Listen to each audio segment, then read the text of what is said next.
Welcome, so you've arrived. If you don't want to feel the cold breath of the Black Death on your neck, our story is just for you.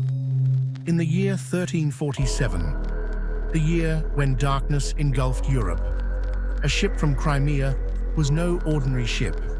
It didn't carry trade goods, no. Inside, it was death itself, sworn to bring the end of humanity. Rats, fleas, and Yersinia pestis. These were the harbingers of a curse from which no one could escape. This was not just a disease. It was a nightmare where people betrayed each other, lost hope in God, and even the churches fell to their knees. It knocked on every door and instilled fear in every heart. And the most terrifying thing, no one, absolutely no one, was safe. So what about you? If you had lived back then, what would you have done? Would you have fled, or would you have sought a solution? The birth of a silent nightmare. By the mid-14th century, the world was on the brink of falling into the clutches of an enemy it had never before encountered. It was not an army come to conquer lands, nor a rebellion aiming to overthrow rulers. This enemy was so small, it was invisible to the eye, but its impact was deadly beyond measure. Once hiding in the darkest corners, this threat was now ready to envelop all of Europe. The Black Death. The dark storm comes from afar. It all began in 1347 at a Genoese trading colony on the Crimean Peninsula. In the besieged city, deaths suddenly surged. People were dying slowly, but this death was no ordinary one. Black swellings appeared on their arms and legs, and with high fever and unbearable pain, death became inevitable. The city quickly turned into a cemetery filled with corpses. Without understanding what was happening, people fled in fear, carrying this deadly plague across Europe on their ships. So, how did the Black Death emerge? Legends and facts became intertwined. Some thought it was God's wrath, while others believed it was poison falling from the sky that was wiping out humanity. But the reality was far more terrifying. The Black Death originated from a bacterium, Yersinia pestis, carried by fleas on rats, an unseen, deadly microbe that had traveled from the distant deserts of Central Asia, moving along the Silk Road to China, and then westward. Europe's nightmare, the dead and the living. Across Europe, cities and villages came face to face with death. No one was safe, rich or poor, young or old. Everyone could fall victim to this ruthless and deadly force. People were desperate. Doctors were powerless against the disease, and prayers seemed to vanish without a trace in the sky. The dead were everywhere, says a monk. We could do nothing but witness the loss of familiar faces every day. In some cities, up to a third, even half, of the population fell victim to this mysterious illness. Streets emptied, fields were left untended, and villages disappeared completely. The measures taken by people. Chaos and desperation.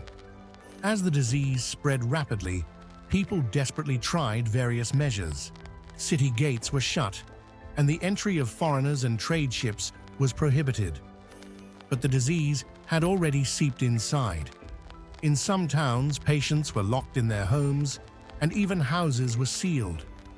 People, living in fear, had to abandon even sick family members to avoid contagion.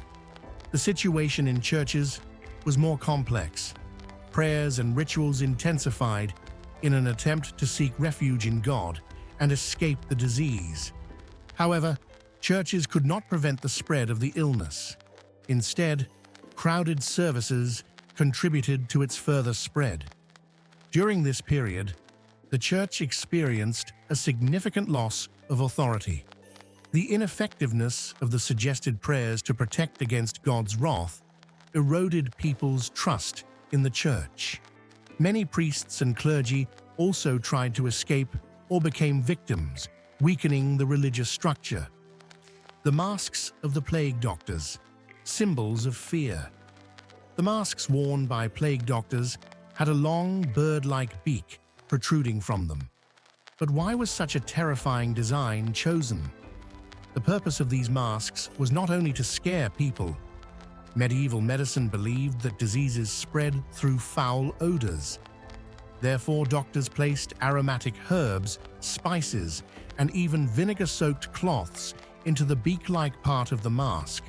Scented plants like lavender, rose petals, and thyme were seen as a shield to protect doctors from illness. However, these masks were designed not only to physically protect doctors, but also to serve as a barrier to prevent them from being spiritually affected by the disease. At the time, this frightening mask became a symbol of death. The beak-like part of the masks had the feature of distancing doctors from patients and somewhat anonymizing them. This prevented doctors from forming emotional bonds, allowing them to perform their duties more dispassionately. However, this anonymity also caused significant fear among the public. Seeing a plague doctor was equivalent to seeing death for most people, as very few survived the houses the doctors entered. Sociological and psychological effects, despair, and chaos. The Black Death led to not only physical death, but also a profound psychological and sociological crisis. Society was at a loss as to how to cope with such a massive scale of death. People believed the disease was a divine punishment, a consequence of their sins. This belief led to the search for scapegoats and criminals within the community. During this time, Jews, beggars, foreigners, and even supposed witches suffered severe persecution. Thousands of innocent people were lynched, burned alive, or killed under the accusation of being the source of the plague. Additionally, moral values in society experienced significant erosion. Confronted with death daily, some turned to lives of drinking and debauchery. The mindset of, "I might die tomorrow, so I'll enjoy today," became a common life philosophy. Families were torn apart, friendships were destroyed, and people became distrustful of one another. Economic collapse, the rise of the working class. One of the most significant impacts of the Black Death was on the economic system. Many sectors such as agriculture, trade, and craftsmanship nearly came to a halt. Fields went untended, and production in cities stopped. However, the high death rates led to a labor shortage. With fewer workers, those who survived began to demand much higher wages. This situation fundamentally altered Europe's economic structure. The feudal system was shaken, and landowners had to offer better conditions to their workers rather than forcing them to work. This laid the groundwork for the rise of workers' rights and wage labor in Europe.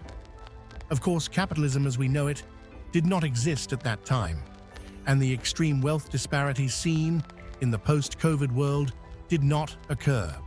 How the disease wanes. Despite its terrifying effects, the Black Death began to wane after a few years. However, the disease did not disappear suddenly. After the first wave, it periodically reappeared in various regions of Europe in the following years. One of the major reasons for its slowdown was the strict quarantine measures and the reduction in social interactions that spread the disease. Additionally, the development of immunity in people and the effects of natural selection also played a role in the slowdown. However, without a definitive cure or vaccine, the disease occasionally recurred. The Black Death today. Is the threat still present? With the advancements in modern medicine, the Black Death is no longer a deadly threat today. The bacterium Yersinia pestis still exists, but with early diagnosis and treatment, the disease can now be controlled. Antibiotics are highly effective in treating the disease, and the mortality rate is very low when it is detected today. However, rare cases still occur in some regions. The World Health Organization, WHO, warns that the disease could resurface in areas where hygiene is poor and where rats and fleas are prevalent. Nevertheless, in general, the Black Death is not a major threat to modern societies. A cautionary reminder. History teaches us lessons. The Black Death serves as a cautionary reminder of nature's power and humanity's vulnerability. Remembering this dark period is essential to preventing similar tragedies in the future. The story of the Black Death is not just a tale of a disease, but also a testament to human resilience and hope.